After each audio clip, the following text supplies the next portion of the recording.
Hello friends, welcome back to my YouTube channel. ഇന്നത്തെ നമ്മുടെ video എന്ന് പറഞ്ഞു കഴിഞ്ഞാൽ നേരത്തെ ഇട്ട സെയിം അതിൻ്റെ പാർട്ട് 2 ആണ്.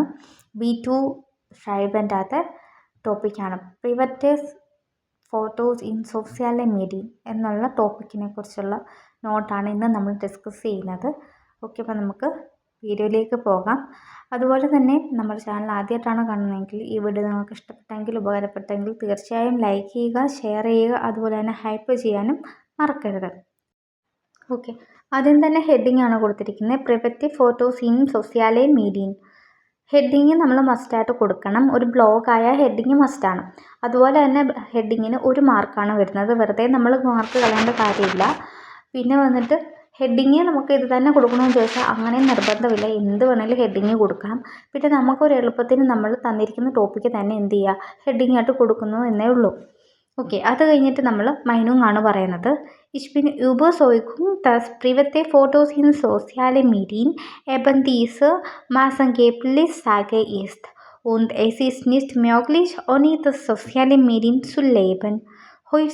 Heutigen Zeit nehmen viele Volkschaft soziale Medien in Anspruch. Zahlreiche Leute haben eigene soziale Konto, besonders für die jugendliche Leute. സാൽറൈഷ് എന്നുള്ളതിൻ്റെ അവിടെ ഒരു മിസ്റ്റേക്ക് വന്നിട്ടുണ്ട്. സാൽ Z HLREICHE അങ്ങനെയാണ്, എല്ല് മിസ്സായിട്ടുണ്ട്. അപ്പോൾ ഇത് ഇത്രയും നമ്മൾ മൈനുങ് ആണ് കൊടുത്തിരിക്കുന്നത്. ഓക്കെ, ഇനി അടുത്തത് ഓരോ സെക്ഷനും ഓരോ പാരഗ്രാഫായിട്ട് എഴുതാൻ ശ്രദ്ധിക്കുക. ഒരിക്കലും എല്ലാം കൂടെ ഒരുമിച്ച് അങ്ങ് ഒരൊറ്റ കണ്ടിന്യൂസ് ആയിട്ട് പോകാതെ എല്ലാം ഡിവിഷനായിട്ട് തിരിച്ചിട്ട് എഴുതുക. എല്ലാം വാരി വലിച്ചു എഴുതാതെ മെയിനായിട്ട് വേണ്ട കാര്യങ്ങൾ മാത്രം ഉൾപ്പെടുത്തി എഴുതാൻ ശ്രമിക്കുക. ഓക്കെ, രണ്ടാമത്തതാണ് Ich bin dagegen, da es nicht sicher ist, besonders für die Frauen und die Kinder. Einerseits ist das hilfreich, neue Freunde zu bekommen.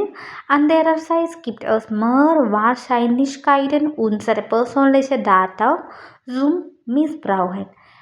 Ein erster und wichtiger Grund ist, dass wir nicht kennen, wer unsere Fotos sehen wird, sondern es gibt auch die Möglichkeit zum Mobbing. Wir können entweder die E-Mail oder die SMS in Anspruch nehmen. Darüber hinaus ist man in der Lage, ein Fotoalbum zu erstellen. ഇതിൻ്റെ മോക്ലിഷ്കേറ്റ് കൊടുത്തിരിക്കുന്നത് അന്തേറെ മോക്ലിഷ്കേറ്റ്. ഇനി ഇതിൻ്റെ ഫോട്ടോയിൽ നാട്ടിയിട്ട് Wenn man in ihre private Fotos in sozialen Medien hochladen kann man Risiko für die missbrauchen. Okay, ഇതിൻ്റെ അകത്ത് ഒരൊറ്റ ഫോട്ടോയിലും ഒരൊറ്റ നക്ടയിലേ പറഞ്ഞിട്ടുള്ളൂ. നമുക്ക് ഏറെ ഒരു 2-3 ഫോട്ടോയിലും ഒരു നക്ടയിലും ആയിട്ട് നമുക്ക് എഴുതാം. ഓക്കെ, ഇനി അടുത്തത് മൈനുങ് ആണ്. മൈനുങ് നമ്മൾ എഴുതുമ്പോൾ മേളിൽ പറഞ്ഞിരിക്കുന്ന കാര്യങ്ങളൊന്നും റിപ്പീറ്റ് ചെയ്യാത്ത രീതിയിൽ വേണം നമ്മൾ മൈനുങ് എഴുതാൻ. അതുപോലെ തന്നെ മൈനുങ് നമ്മളൊരു അഡ്വൈസ് കൊടുക്കുന്ന പോലെ, അല്ലെങ്കിൽ ഇങ്ങനെ ചെയ്താൽ നല്ലതായിരിക്കും എന്ന് പറയുന്ന രീതിക്ക് നമ്മൾ എപ്പോഴും ബ്ലോഗിന് മൈനുങ് കൊടുക്കുന്നതായിരിക്കും എപ്പോഴും നല്ലത്.